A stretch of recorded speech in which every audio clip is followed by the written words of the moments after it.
নবীজি বলেন পরপর 3টা জমার নামাজ যদি কেউ ইচ্ছা করে ত্যাগ করে ওর নাম মুনাফিকের খাতায় লেখা হয়ে যায়। আমরা এখানে যারা আছি অন্তত 3 সপ্তাহ 3 জমার নামাজ একাধারে আমাদের হয়তো নষ্ট হয়নি। যাদের নষ্ট হচ্ছে তারা সতর্ক থাকবে। মুনাফিক এই শব্দটা শুনলে নিজেদের কাছে যেমন লাগছে আল্লাহর কাছে আরো খারাপ লাগে। ইন্নাল মুনাফিকিনা ফি দারকিল আসফালি মিনান নার ওয়া লা তাজিদা লাহুম নাসীরা। অবশ্যই মুনাফিকরা জাহান্নামে যাবে, কিন্তু ওরা একেবারে নিচে থাকবে আর তাদের সাহায্যের জন্য কেউ আসবে না। আমরা এই আয়াত থেকে যেটা জানলাম, আসফালা শব্দের ব্যাখ্যা পড়েছি, এর চাইতে নিচে আর কেউ থাকবে না। কোরআনে কারিমে সূরা নিসার ভেতরে আছে ইন্নাল্লাহা জামিউল মুনাফিকিনা ওয়াল কাফিরিনা ফি জাহান্নামা জামিআ। অবশ্যই জাহান্নামে একত্রিত করা হবে মুনাফিক এবং কাফেরদের। ঠিক আছে, আমরা এই আয়াত থেকেও একটা প্রমাণ পেলাম যে জাহান্নামে মুনাফিক আর কাফের থাকবে, কিন্তু মুনাফিক থাকবে আগে, এর উপরে থাকবে কাফেররা। অথচ মুনাফিক তৈরি হয়, এই পৃথিবীতে কোনো ইহুদিদের ভেতরে মুনাফিক নেই, খ্রিস্টানদের ভেতরে মুনাফিক নেই, বৌদ্ধদের ভেতরে, হিন্দুদের ভেতরে কোনো মুনাফিক নেই। এটা তৈরি হয় শুধুমাত্র মুসলমানদের ভেতরে। আর বাংলাদেশে আমার মনে হয় ইসলাম না আসার পেছনে কারণ, কায়েম না থাকার পেছনে কারণ এই মুনাফিক মুসলমানগুলো দায়ী। এই জন্য সতর্ক করছে। এটা রেকর্ড হচ্ছে তো। এটা শুধু এই বাংলাদেশের কুষ্টিয়া জেলার সদর উপজেলা না, এটা সদর থানা, এই দহকলা এই জায়গায় থাকছে না, এটা চলে যাচ্ছে তামাম পৃথিবীতে। বিশেষ করে বাংলাদেশের যেখান থেকে এটা এখন দেখছে এবং আগামীতে শুনবে তাদেরকে বলছি, আপনি মুনাফিক হবেন না। এটা এত বড় নিকৃষ্ট আল্লাহর কাছে কোরআনে কারিমে মুনাফিকদের নাম ধরে ধরে আল্লাহ বহু আয়াত নাযিল করেছে। কাফেরদের ব্যাপারে যেমন কড়া কথা আল্লাহ দিয়েছেন, তার চাইতে আমার মনে হয় 100 গুণ বেশি কঠিন ভাবে বক্তব্য দিয়েছেন মুনাফিকদের বিরুদ্ধে। ইস্তাগফির লাহুম আও লা তাস্তাগফির লাহুম ইন তাস্তাগফির লাহুম 70 মাররাতান ফালা ইয়াগফিরুল্লাহু লাহুম। সূরা তাওবার 80 নম্বর আয়াতে এসেছে, হে নবী আপনি যদি এদের জন্য আল্লাহর কাছে ইস্তেগফার করেন, ক্ষমা চান আর ক্ষমা না চান, এদের জন্য সমান হবে। যদিও আয়াতটা নাজিল হয়েছিল আব্দুল্লাহ বিন উবাইয়ের জন্য, কিন্তু এখানে হোম দিয়ে আল্লাহ তামাম পৃথিবীর সব মুনাফিককে উদ্দেশ্য করেছে। সুতরাং এইরকম লোক যদি দুনিয়াতে কেউ থাকে যারা আব্দুল্লাহ বিন উবাইয়ের মতো নবীর পেছনে নামাজ পড়ে, রোজা রাখে, ইফতারি করে, কাবা শরীফ তাওয়াফ করে, নবীদের মতো মাথা থেকে পা পর্যন্ত পোশাক আশাক সরাত সিরাত সব ঠিক ছিল, কিন্তু প্র্যাকটিক্যাল লাইফে শুধু রাজনৈতিক জীবনে নবীজিকেও মানত না। গোপনে ওর আদর্শ ছিল আবু জেহেল। বাংলাদেশে আজ বহু মুসলমান এরকম আছে, নামাজ রোজা কালেমা মাথার চুল থেকে পা পর্যন্ত নবীজির আদর্শ সবগুলো পাওয়া যায়, কিন্তু রাজনৈতিক জীবনে যে আর তখন রসুলের আদর্শটা মানে না, তখন মানে অন্য কাউকে। এই জন্য আল্লাহ এখানে হোম দিয়েছেন। সুতরাং আমরাও যদি এই হোমের ভেতরে পড়ে যাই, আমরা এখনই সংশোধন হব। এখনো তাওবার দরজা বন্ধ হয়ে যায়নি। যদি একবার বন্ধ হয়ে যায়, আপনার মৃত্যু গড়গড়ানি শুরু হয়ে যায়, তখন আর তাওবা করলেও কবুল হবে না। এজন্য এখনই সময়। আমাদের মুনাফিকের কোনো জার, কোন রোগ যদি আমাদের ভেতরে এসে যায়, আমরা এই মুহূর্তে এই রোগ মুক্ত হওয়ার চেষ্টা চালাচ্ছি এবং চালাবো ইনশাআল্লাহ। আল্লাহ যদি এখানে আপনি একবারে আব্দুল্লাহ বিন উবাইয়ের নামটা দিয়ে দিতেন, তাহলে আয়াত পড়তাম না। যেহেতু হোম দিয়েছেন, এই জন্য আমরা ঝামেলায় আছি। আর মুনাফিক যেহেতু ইহুদি, খ্রিস্টান, বৌদ্ধ, হিন্দু এদের ভেতরে তৈরি হয় না, শুধু তৈরি হয় মুসলমানদের ভেতরে। এই জন্য আমরা আরো বিপদে আছি। কারণ 92% মুসলমান আমরা এই দেশে, এগুলো থাকলে আমাদের ভেতরে থাকবে। এই জন্য হিন্দুদের কোনো চিন্তা নেই, কারণ তারা একবারে ডাইরেক্ট কাফের। খ্রিস্টানদের চিন্তা নেই, কারণ ওরা ডাইরেক্ট কাফের। ইহুদিদেরও চিন্তা নেই, ওরা ডাইরেক্ট কাফের। বৌদ্ধদেরও চিন্তা নেই, ওরাও ডাইরেক্ট কাফের। আমরা যেহেতু অন্তত মুসলমান দাবি করি, আমাদের ইমানের ভেতরে মুনাফিকের জার প্রবেশ করার সম্ভাবনা সবচাইতে বেশি। খলিফাতুল মুসলিমিন হযরত ওমর রাদিয়াল্লাহু তাআলা আনহু মাঝে মাঝে হুযায়ফা তুগলুন ইয়ামিন রাদিয়াল্লাহু তাআলা আনহু, এখানে সিররুন নবী বলা হয় তাকে, তিনি নবীজির গোপন সংবাদগুলো জানতেন। বিশ্বনবীর এই সাহাবীকে মাঝে মাঝে ডাক দিয়ে বলতেন, হুযায়ফা, নবীজি ইন্তেকালের আগে তোমার কাছে মুনাফিকের একটা লিস্ট দিয়েছিল, দেখো তো ওই লিস্টের ভেতরে আমার নামটা আছে কিনা। হযরত হুযায়ফা কেঁদে ফেললেন, ডাক দিয়ে বলেন, আপনি কি বলেন? আপনি এখন খলিফাতুল মুসলিমিন, এ পৃথিবীতে যে 10 জন মানুষকে জান্নাতের গ্যারান্টি নবীজি নিজে দিয়েছেন, তার ভেতরে আপনিও একজন। নবীজি জানিয়েছেন আকাশের তারকার চাইতে আপনার জীবনে নেকির কাজ বেশি। বিশ্বনবী একথাও জানিয়েছেন, আনা খাতামুন নাবিয়্যিন লা নাবিয়্যা বাদি লাকানা ওমর, পৃথিবীতে আর নবী আসবে না, আমি শেষ। যদি আল্লাহ নবী কাউকে পাঠায় তো ওমর আল্লাহর নবী হয়ে যাবে। তার মানে নবী হবার সব যোগ্যতা গুণাগুণ আল্লাহ হযরত ওমরকে দিয়েছিলেন। তা আপনি এই মানের লোক, আপনাকে দেখলে শয়তান পর্যন্ত রাস্তায় আসতে ভয় পায়, আর আপনি বলেন যে মুনাফিকের লিস্টের ভেতরে আপনার নাম আছে, একটা কথা হলো? হযরত ওমর বলেন, হুযায়ফা, পৃথিবীতে নবীরা ছাড়া কেউ ইমানের দিক থেকে নিরাপদ না। আমি তো আর নবী না, আমার ইমানও নিরাপদ না। যে কোনো সময় আমরা মরণের আগে শয়তানের ধোঁকায় বেঈমান হয়ে যেতে পারি। অনেক সাহাবী দাবি করার পরেও তারা মরণের আগে শয়তানের ধোঁকায় বেঈমান হয়ে গিয়েছে, না যায়নি? আর আমরা তো আরো নিচের মানুষ। এই মানের মানুষ যদি চিন্তা ভাবনা করে, আপনি কি কি চিন্তা করেন? আপনি শয়তান যার কাছে আসতে ভয় পেত, এত ভয় পেত যে 40 দিনও রাস্তায় আসতো না। জীবনে এত নেকির কাজে আঞ্জাম দিয়েছিল, ভালো ভালো কাজে, যে আকাশের তারকা হয়তো কেউ গণনা করে শেষ করে ফেলতে পারে। হযরত ওমর 26 বছর বয়সে মুসলমান হয়েছিলেন, কয়েক বছর দুনিয়ায় বেঁচে ছিলেন। এই অল্প সময়ে তিনি এত বেশি কাজের আঞ্জাম দিয়েছিলেন, ভালো ভালো কাজে। ভালো কাজ মানে আমরা অনেকে ভালো কাজ বলতে শুধু নামাজ পড়া, রোজা রাখা, জিকির করা, দাড়ি রাখা, এটা ভালো কাজ মনে করি। কিন্তু হযরত ওমররা ভালো কাজ মনে করতেন মানবতার কল্যাণে আমার জীবন কতটুকু ব্যয় হয়। এমনকি রাষ্ট্রপ্রধান হওয়ার পরেও রাতের বেলা তিনি কমপক্ষে 3টা ভালো কাজ না করে ঘুমাতেন না রাতে। আর দিনেরটা তো বাদই দিলাম, যে রাতে একেবারেই কোনো কাজ করেননি সেই রাতের একটা কাজ ওনার পুরা জীবনী পড়বেন। লাকাদ কানা ফি কাসাসিহিম ইবরাতুল লিউলিল আলবাব বা আবসার, তোমরা যারা জ্ঞানী চক্ষুষ্মান তাদের জন্য আমার নবীর সাহাবীদের ভেতরে, তাদের জীবন আদর্শের ভেতরে অনেক শিক্ষা আছে।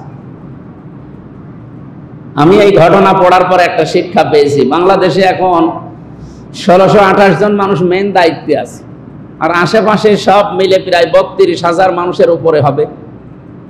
সারা বাংলাদেশে সব মিলে ছোটখাটো বিষয় থেকে একেবারে আন্তর্জাতিক পর্যন্ত প্রায় 32,000-এর উপরে মানুষ দায়িত্ব পালন করছে। 18 কোটি মানুষের, কত?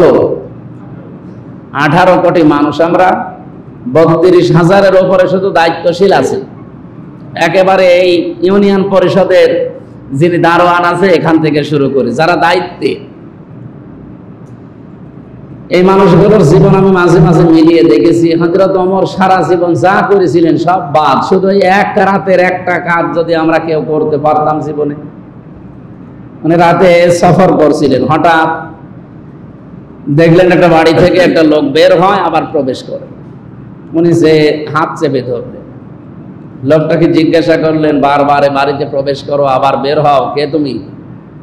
লোকটা বলে, পথিক, আমি এ বাড়ির মালিক, আপনি কে? উনি বললেন, ঠিক আছে, পরিচয় তো এখন দেওয়া যাচ্ছে না। বললেন, আপনি বারবার বের হচ্ছেন আর বারবার প্রবেশ করছেন, এই জন্যই তো আপনারা আমি জিজ্ঞেস করলাম। লোকটা বলে, পথিক, আমি যে বিপদে আছি, দুনিয়া এরকম বিপদে কেউ পড়েছে বলে আমার মনে হয় না। আমার স্ত্রী, সন্তান, বাবা এখনই তার সন্তান হবে। কিন্তু এ বিষয়ে আমি একেবারে অনভিজ্ঞ, কিচ্ছু জানি না। অথচ বাড়ির ভেতরে আর কোনো মেয়ে লোকও আমার নেই। উনি কান্নাকাটি করছে, তার এই দৃশ্য দেখে আমি বারবার প্রবেশ করি আর বের হই। হযরত ওমর দৌড় দিলেন বাড়িতে, স্ত্রীকে সে বললেন, আব্দুল্লাহর মা, আল্লাহ জান্নাত বিক্রি করছে, যদি কিনতে চাও তো আমার সাথে দৌড়াও। উনি চিন্তা করলেন, জান্নাতও বিক্রি হয় দুনিয়ায়, স্ত্রী যদি সত্যি জান্নাত নিতে চাও তো কিছু তেল নাও, কিছু কাপড় চোপড় নাও, খাবার দাবার নাও, জান্নাত কিনতে এগুলো লাগবে কেন? হ্যাঁ, দরকার আছে, নাও, বোঝা যাবে শেষে। নিয়ে গেলেন সাথে বাড়ির ভেতরে, নিজের স্ত্রীকে প্রবেশ করিয়ে ওই লোকটাকে নিয়ে বাইরে দাঁড়িয়ে আছে। ভেতর থেকে আওয়াজ এলো, খলিফাতুল মুসলিমিন, আপনার বন্ধুকে সুসংবাদ দেন, তার একটা পুত্র সন্তান হয়েছে, ছেলেটাও ভালো আছে, মাও ভালো আছে। হযরত ওমর বলেন, আলহামদুলিল্লাহ। যে লোকটার সন্তান সে বলছে ইন্না লিল্লাহ। উনি বললেন, আপনার ছেলে আপনারই পড়া দরকার আলহামদুলিল্লাহ, আর আপনি ইন্না লিল্লাহ পড়েন কেন? লোকটা হাত চেপে ধরে বলে, খলিফা, আমি টের পাইনি যে আপনি আসলেই খলিফা। রাতের বেলা তো বুঝতে পারি না, দয়া করে আমারে মাফ করে দেন। হযরত ওমর ওই দিন বলেছিলেন, আপনি যে বিপদে আছেন, বিপদে তো আপনার দেখা দেখি আমি এসেছি, আপনার এই বিপদে দেখার আগে আমি এসে খোঁজ নিতে পারি নাই, এই জন্য আমারে আসামি করবেন না। লোকটা বাড়ি থেকে বের হয়ে কিছু টাকা বা দেরহাম হযরত ওমরের হাতে দিয়ে বললেন, রাতের বেলা আপনি যে মেয়ে লোকটা নিয়ে এসেছিলেন, এই নার্সকে, এই সেবিকাকে বা এই ধাত্রীকে আপনি দিয়ে দেবেন। হযরত ওমর বললেন, টাকা দেওয়া লাগবে। রাতের বেলা আপনার স্ত্রীর খেদমত করার জন্য যে মেয়ে লোকটা নিয়ে এসেছি, ওটা পেশাদার নার্স না, ওটা সেবিকা না, ওটা কোনো ধাত্রীও না, ওটা আমার নিজের স্ত্রী, ও টাকা নেবে না, আপনার টাকা আপনি রেখে দেন। বাংলাদেশে কোনো মেম্বার, চেয়ারম্যান, উপজেলা চেয়ারম্যান, মেয়র, এমপি, মন্ত্রী তো বাদই দিলাম, এরকম পর্যায়েও কেউ এই চরিত্র আজও দেখাতে পেরেছে? এই মানের মানুষ ছিলেন হযরত ওমর। তিনি ভালো কাজ বলতে এইটা বুঝতেন যে নিজের স্ত্রী প্রেসিডেন্ট, তিনি নিজের স্ত্রীকে দিয়ে একটা গরিব মানুষের স্ত্রীর ধাত্রীর কাজ পর্যন্ত করিয়েছেন, সেবিকা, নার্সের। এই ভালো কাজের কারণে আল্লাহ তার মর্যাদা এত বাড়িয়েছেন, আকাশের তারকা হয়তো আপনি গণনা করে একদিন শেষ করে ফেলবেন, কিন্তু ওনার এই সমস্ত কাজের জন্য আল্লাহ যত নেকি দিয়েছেন, কিয়ামত পর্যন্ত ওনার নেকি গণে কেউ শেষ করতে পারবে না। ভালো কাজ কোনটা আমি হালকা টাচ দিলাম, বোঝা গেছে? শুধুমাত্র নামাজ পড়া, রোজা রাখা, টুপি মাথায় দেওয়া কি ভালো কাজ? ওনাদের দৃষ্টিতে, সাহাবা একরাম যারা জান্নাতের গ্যারান্টি পেয়েছে, তাদের দৃষ্টিতে ভালো কাজ ছিল এইগুলো। আজ বাংলাদেশে সবাই যদি আমরা ভালো কাজকে এইভাবে গ্রহণ করতে পারতাম, এই দেশে কেউ না খেয়ে থাকার মতো, কেউ অভাবে থাকার মতো। আমরা ভালো কাজই বুঝি না। সম্মানিত মুসল্লি ইকরাম, এই মানের মানুষ যদি চিন্তা করে যে আমার নাম আবার মুনাফিকের লিস্টে আছে নাকি, আমাদের কি চিন্তা ভাবনা করার কোনো দরকার নেই। এই জন্য যেহেতু আয়াতের মাঝে হোম শব্দটা আছে, আমরা এখন চিন্তায় আছি। যারা আমরা কোরআন পড়ি, বুঝি, সত্যি আমরা এখন চিন্তিত যে আল্লাহ, ওনার মতো মানুষ যদি চিন্তা করতে পারে, তা আমি মুনাফিক হয়ে যাব এক আর দুই। আর মুনাফিক মারা গেলে জাহান্নামের উপরে থাকবে না নিচে থাকবে? একেবারে নিচে। আবু জেহেল কাফের ছিল না মুনাফিক ছিল? বলেন বলেন। ফেরাউন কাফের ছিল না মুনাফিক ছিল? কাফের। আবু জেহেল, ফেরাউন জাহান্নামে যেখানে থাকবে, তার চাইতেও নিচে থাকবে মুনাফিকরা। আর এটা তৈরি হয় শুধুমাত্র মুসলমানদের ভেতরে। এখন যদি আপনারা জিজ্ঞাসা করে কেউ যে আমি ইহুদি দেখতে চাই, কোথায় গেলে ইহুদি পাওয়া যায়, কেমন দেখতে ওদের? ইহুদিদের দেখতে কি আমাদের মতোই নাকি? আমাদের মতোই, কিন্তু ওদের দাড়ি গোঁফ সমান সমান। আমি দেখেছি বাইরের রাষ্ট্রগুলোতে ইহুদিদের সাথে দেখা হলে ওরা দাড়ি গোঁফ কাটে খুব কম, আর যেগুলো ক্লিন শেভ ওগুলো আলাদা। একটু ধর্মীয় লাইনে ওদের ভেতরে যারা আছে এগুলো কাটতে চায় না, আল্লাহ রাস্তায় সব ছেড়ে দিয়ে দিচ্ছে। এখন আপনাকে ইহুদি দেখাতে হলে ইসরায়েলে পাঠানো লাগবে, ইহুদি খালি পাবেন, শুধু ইহুদি আছে। যদি বলে আমি খ্রিস্টান দেখবো, আপনি আমেরিকায় যাবেন খ্রিস্টান পাবেন, বৌদ্ধ দেখবো, জাপানে যান বৌদ্ধ পাবেন শুধু, আর মায়ানমারে যান বৌদ্ধ পাবেন। মানে হিন্দু দেখবো, পাশের রাষ্ট্রে গেলেই হিন্দু দেখা যাবে, দেখা যাবে না? যদি এই লোকটা বলে যে সবার নিচে থাকবে মোনাফিক, আমি মোনাফিক দেখবো, কোন দেশে পাঠাবে? বাংলাদেশ। কারণ এই দেশে 92% মুসলমান, এখানে মোনাফিকও বেশি। কারণ মোনাফিক ইহুদি, খ্রিস্টান, বৌদ্ধ, হিন্দু, মাজুসি এদের ভেতরে তৈরি হয়নি, হবেও না। নবীজি বলেন এটা শুধুমাত্র তৈরি হবে মুসলমানদের ভেতরে। আর যেহেতু আমরা 92% মুসলমান এই দেশে, সুতরাং এইটা সবচাইতে বেশি বাংলাদেশে। মুনাফিকদের যতগুলো আচরণ আছে তার ভেতরে আমরা 4টা বেশি পেয়েছি। 1 নম্বরে ইদা হাদাসা কাযাবা ওয়া ইদা ওয়াদা আখলাফা ওয়া ইদা আতুমিনা খান। আরেকটা আছে, আমি বলছি, মুনাফিক কথা বললেই মিথ্যা কথা বলে। মিথ্যা কথা বলা মানুষ বাংলাদেশে বেশি না অন্য দেশে বেশি? এই দেশে বেশি। 2 নম্বরে তারা যদি কোনো বিষয়ের ওয়াদা করে ঠিক, কিন্তু ঠিক রাখে না, সেইটাও বাংলাদেশে বেশি। 3 নম্বরে তাদের কাছে কোনো কিছু যদি আমানত থাকে ওইটা সে খেয়ে ফেলে। আমি এই যে মনে হয় কিছুদিন 1.5-2 মাস আগে হবে মালয়েশিয়া ছিলাম, ওখানে যে বিশ্ববিদ্যালয়ে পিএইচডি করার জন্য গিয়েছিলাম, ইসলামিক ইউনিভার্সিটি, এটা আন্তর্জাতিক যেটা, ওইটাই ভেতর দিয়ে ঘুরছিলাম। বিশাল এরিয়া, আমাদের কুষ্টিয়া ভার্সিটির চাইতে কমপক্ষে 20 ডবল হবে, এত বড়। তো ওখানে যে সমস্ত হোস্টেলগুলো আছে মেয়েদের, ছেলেদের, এই হোস্টেলের পাশ দিয়ে যাওয়া আসা করছিলাম, একটা মোবাইল ধরেন পড়ে আছে। ওই দেশে যিনি থাকে আমারও বলছে, হুজুর এই রাস্তা দিয়ে যদি শুধু বাংলাদেশের লোক আর ভারতের লোক না যায়, তাহলে মোবাইল কিয়ামত পর্যন্ত এখানে পড়ে থাকবে, কেউ নেবে না। কিন্তু বাংলাদেশের আর ভারতের ছেলে মেয়েরা যদি রাস্তা দিয়ে কেউ যায়, ও গায়েব করে ফেলে।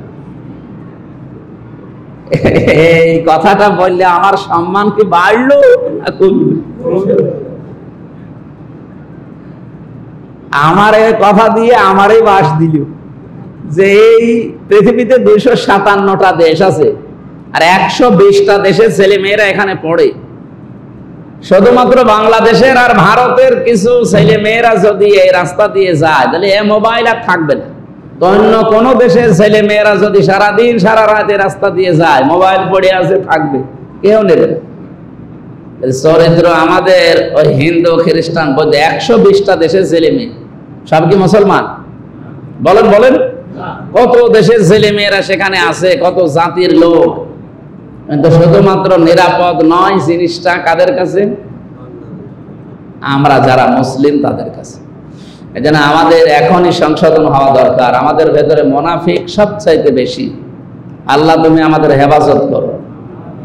এদের জন্য ক্ষমা চাইলেও যা, না চাইলেও তা। এমনকি নবী আপনি যদি এই মুনাফিকের জন্য, শুধু মুনাফিকের জন্য যদি বলতেন হয়ে যেত না, মুনাফিকদের জন্য 70 মাররাতান ফালাই ইয়াগফিরাল্লাহু লাহুম। এই হোম মানে আমরা সবাই। আপনি যদি এই মুনাফিকদের জন্য 70 বার ক্ষমা চান, আল্লাহ মাফ করবে না। এই লোকটার জন্য যখন আয়াতটা নাযিল হয়, আব্দুল্লাহ বিন উবাই, নবীজি ওর জানাজা পর্যন্ত দাঁড়িয়েছিলেন। জানাজার নামাজ পড়ানোর জন্য তিনি দাঁড়িয়েছেন, কাতার সোজা করে 22 জন সাহাবী সবাই দাঁড়িয়েছে, শুধু একজন বসেছিল, হযরত ওমর। বলছে না, আমি জানাজা পড়বো না। 22 জন দাঁড়িয়েছে, সাহাবায়ে কেরাম, নবীজি নিজে ইমাম। সঙ্গে সঙ্গে জিবরাইল আলাইহিস সালাম মনে করলেন নবীজি তো নামাজ আরম্ভ করে দেবে। আর এই যে জানাজার নামাজ মানে কি? দোয়া করা। বলেন বলেন, জানাজার নামাজ মানে আমি লোকটার জন্য দোয়া করছি, সাক্ষী দিচ্ছি যে বিসমিল্লাহি ওয়া আলা মিল্লাতি রাসূলিল্লাহ, এ আল্লাহর নামে রাসূলের দলে ছিল, আমি এ দিয়ে গেলাম। তো এই কথা তো নবীজি এখন বলবে, মিথ্যা কথা বলবে কি করে? সঙ্গে সঙ্গে এই যে 70 মাররাতান পর্যন্ত ছিল। এর পরের অংশটুকু এই সময় নাযিল হয়, ফালাই ইয়াগফিরাল্লাহু লাহুম। এক ফির এটা মজারে, বর্তমান ভবিষ্যৎ, প্রেজেন্ট ফিউচার। এর আগে লান এসেছে, এর আগে ফা এসেছে। আরবি গ্রামার অনুযায়ী যদি মোজারের আগে বর্তমান ভবিষ্যৎ বাচক কোন শব্দের আগে লান আসে, বাংলা অর্থ দাঁড়ায় কোশ্চিন কালেও হবে না। হে নবী, আপনি এর জন্য ৭০ বার দোয়া করার কথা আল্লাহ বললেন যে ৭০ বার করলেও কবুল হবে না। নবীজি মনে মনে ভাবছিলেন, আল্লাহ যেহেতু ৭০ বার পর্যন্ত দিয়েছে, আমি ৭১ বার করব, তাহলে তো মাফ হবে। ৭০ বারের কথা বলেছেন, আমি আর একবার বেশি করলে ৭১ বার। আপনি তার ৭১ বারের কথা বলেননি। উনি ৭১ বার করার জন্য প্রস্তুতি নিচ্ছিলেন, সেই সময় বললেন ফালাইয়াগফিরাল্লাহু লাহু।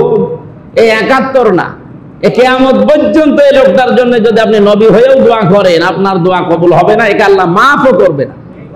শুধু একে মাফ করবে না এতটুকু তো বলেন নাই।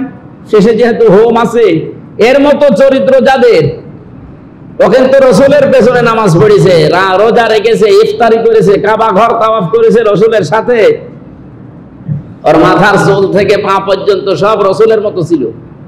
শুধু একটা জায়গায় বিশ্বনবীকে মানত না, রাজনৈতিক জীবনে ওর নেতা ছিল আবু জেহেল।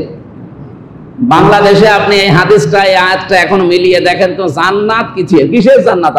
আপনি জাহান্নাম পাবেন কিনা তাও তো সন্দেহ। এটাই সন্দেহ করার দরকার নেই, আপনি জাহান্নামেই যাবেন। ওর জন্য যদি ৭১ বার দোয়া করেও কাজ না হয়, তাও নবী নিজে। আর আপনি হামজারে দিয়ে 5টা গরু মেরে খাওয়িয়ে দিলেন আর দোয়া করে দিলেন বিসমিল্লাহি ওয়া আলা মিল্লাতি রাসূল। আমি অত মিথ্যা কথা বলছি, আর যারা খাচ্ছে ওই খাওয়াটাই হচ্ছে, তারা বাকি কিছুই হচ্ছে।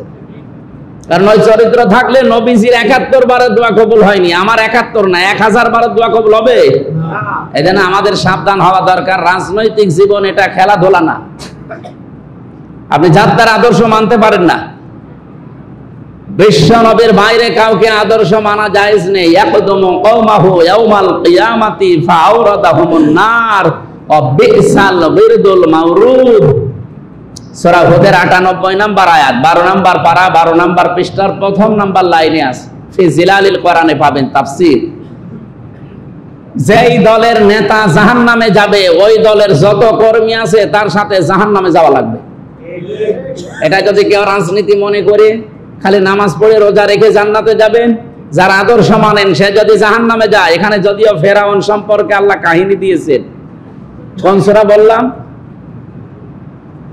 আপনারা এখনই যদি খেয়ে ফেলেন তো সাতামই বলি করবো কি? সূরা হুদ, একটা নবীর নাম, সূরা হুদ ১২ নম্বর পারা, ১২ নম্বর পৃষ্ঠা, ১ম নম্বর লাইনের ৯৮ নম্বর আয়াত। ইবনে কাসির ফি জিলালিল কোরআন, আমি যত তাফসীর দেখেছি সব মুফাসসির এইভাবেই লিখেছে, বাড়ি যেয়ে মিলিয়ে দেখেন। যেই দলের নেতা জাহান্নামে যাবে, ওই দলের যত কর্মী আছে তার সাথে জাহান্নামে যাওয়া লাগবে। এখন বাংলাদেশের সাথে আয়াতটা মিলিয়ে আপনি নিজেই বলেন, আপনি যার পেছনে ঘোরেন ওকে কি আল্লাহ জান্নাত দেবে বলে আপনার মনে হয়? বলছেন না, তো এখনই ধরা খাবে। কারণ আমি এমন মানুষের পেছনে ঘুরি যার দিনের চরিত্র একরকম আর রাতের চরিত্র আর এক রকম। যে লোকটা বুঝে শুনে অন্যায় করে, মিথ্যা মামলা দেওয়ায় পটু, এরকম নেতা নেই?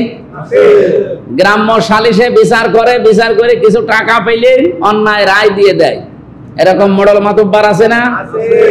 একটু হাত তোলেন তো এখানে থাকলে। আছে, এখানেও আছে। আর আপনি জান্নাত যাবেন বলে আশা করে বসে আছে, আপনার পেছনে যে থাকবে সেও তো জাহান্নামে যাবে, আপনি তো যাবেনই।